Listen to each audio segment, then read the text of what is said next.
अब हम grid gaps के बाद आगे बात करने वाले हैं ग्रिड कॉलम और grid row in C S S grid. C S S grid के अंदर ग्रिड कॉलम और ग्रिड रो क्या होते हैं और किस तरीके से वर्क करते हैं। These properties let you control where a grid item starts and ends along the column and row of a grid. इसका मतलब क्या है, फॉर सपोज ये वाला जो हमारा फर्स्ट वाला जो डिव है ये कहाँ से कौन सी लाइन से स्टार्ट होता है और कहाँ पे जाके एंड होता है, ये हम इम्प्लीमेंट या फिर मॉडिफाई कर सकते हैं with the help of grid column या ग्रिड रो। तो बेसिकली कहने का मतलब क्या है, फॉर मान लीजिए ये जो हमारा फर्स्ट वाला डिव है ये हम यहाँ से लेके और पूरी रो पर ये जो पूरी 1 2 3 3 ये हमारी 3 कॉलम्स हैं, हम इन सब पर सिर्फ एक ही डिव जो है इम्प्लीमेंट करना चाहते हैं, वो है हमारा फर्स्ट वाला डिव। तो उसके लिए हम क्या करेंगे, हम ग्रिड कॉलम्स का यूज़ करेंगे। किस तरीके से यूज़ करेंगे, हम जो हमारा फर्स्ट वाला डिव है हमने उसको एक क्लास दे दी है या हमने उसको एक आईडी दे दी है 1। अब हम क्या करेंगे, इस आईडी को सिलेक्ट करेंगे और यहाँ पर हम सिंपली लिखेंगे, सबसे पहले तो हम इसकी विड्थ पूरी की पूरी कर देते हैं 600 पिक्सल फर्स्ट वाले डिव की। उसके बाद हम क्या करेंगे, या इसको कमेंट आउट करते हैं, ये मैं आपको बताऊंगा कि मैंने ये क्यों किया बाद में कमेंट हटाकर। यहाँ पर मैं सिंपली लिखूँगा ग्रिड कॉलम स्टार्ट। हम यहाँ पर 2 पैरामीटर्स लेते हैं। मैं चाहता हूँ कि लाइन 1 से हमारा स्टार्ट हो कॉलम और एंड कहाँ पर हो, ग्रिड कॉलम एंड हो हमारा 4th वाली लाइन पर, कंट्रोल एस। अब इसका मतलब क्या है आपको मैं समझाता हूँ। यहाँ पर हमने जैसे ये लाइन 1 है, ये लाइन 2 है, ये लाइन 3 है, लाइन 4 है।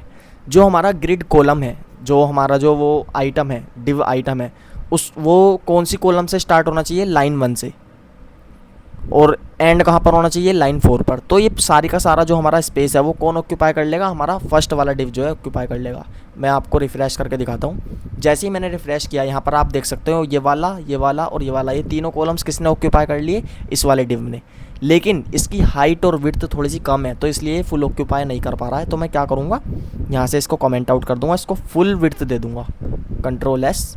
और अब मैं यहाँ पर आके रिफ़्रेश करूँ तो ये सारी की सारी जो कॉलम्स हैं ये इसी ने ऑक्यूपाई कर ली।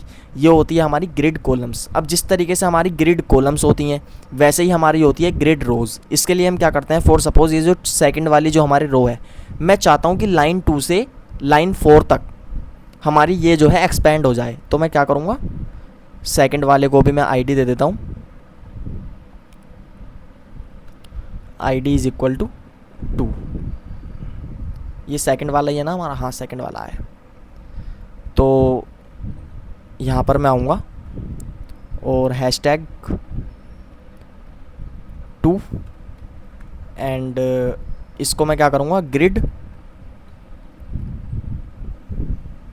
रो स्टार्ट। यहाँ पर लिख दूँगा मैं 2, लाइन 2 से लेकर ग्रिड रो एंड, इसको मैं लिख दूंगा 4, कंट्रोल एस। अब मैं जैसे ही रिफ़्रेश करूँगा, ये वाली जो हमारा पूरा का पूरा डिव है इसने भी ये पूरी की पूरी 2 रो जो है ऑक्यूपाई कर लिए, लाइन 2 से लाइन 4 तक। अब इसकी भी हम हाइट बढ़ा देते हैं। इसकी हाइट हम क्या कर देते हैं, इसकी हाइट हम कर देते हैं लाइक, कितनी हाइट दे रखी है हमने पूरे कंटेनर को, 300 पिक्सल। तो इसकी हाइट हम 200 या 250 पिक्सल कर देते हैं, कंट्रोल एस। और अब मैं इसको रिफ़्रेश करूँगा तो ये हमारा पूरे कंटेनर से बाहर जा रहा है, हमने ज़्यादा हाइट दे दी। इसको 200 कर देते हैं, कंट्रोल एस। और अब हम रिफ़्रेश करेंगे तो ये, वेट अ सेकंड, हाँ हो गया।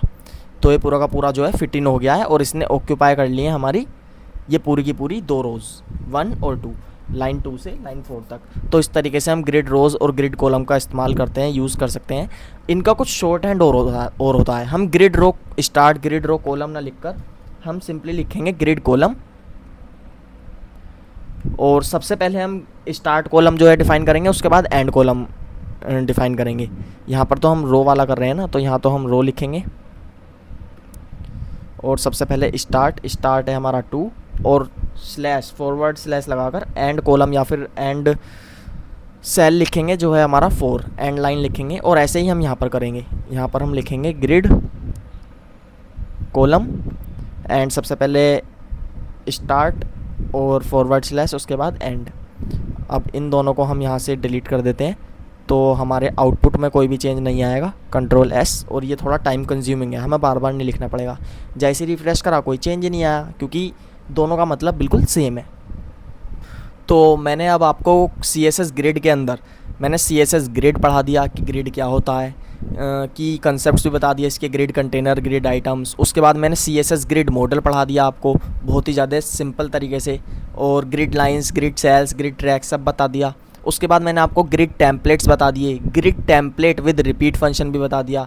मैंने ग्रिड गैप्स बताए आपको, grid gap, row gap, column gap, और सबसे लास्ट में मैंने आपको बताया ग्रिड कॉलम और ग्रिड रो CSS ग्रिड के अंदर, जिसमें हम ग्रिड कॉलम स्टार्ट और grid column end, grid row start और ग्रिड रो एंड का यूज़ करते हैं।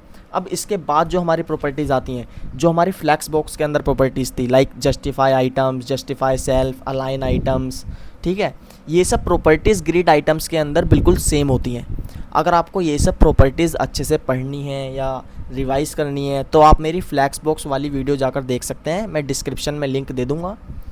और ग्रिड सेल के अंदर या CSS ग्रिड के अंदर इतना ही था, मैंने आपको सब अच्छे से करा दिया है। And that's it for today, thank you.